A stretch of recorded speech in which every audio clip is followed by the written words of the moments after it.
Magandang araw po. Ako po si Dr. Lilibet Bolor, OBGYN. Ano po ba ang magandang posisyon sa pagtulog ng mga buntis? During the first trimester, since maliit pa po ang inyong matres, pwede po kayo matulog sa posisyon na komportable kayo.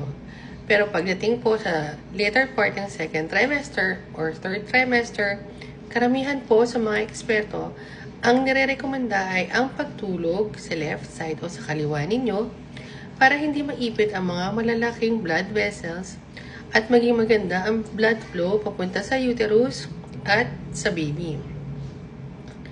Ang pagtulog po sa kanan ay safe naman, pero wag lang sigurong masyadong matagal kasi pwede nitong maipit ang inyong liver.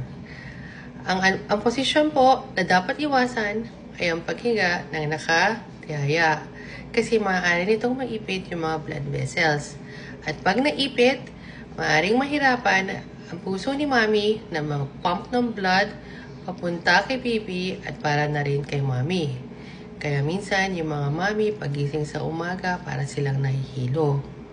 Hindi rin po maganda ang mga outcome sa baby pag nababawasan po ang blood flow papunta sa kanya.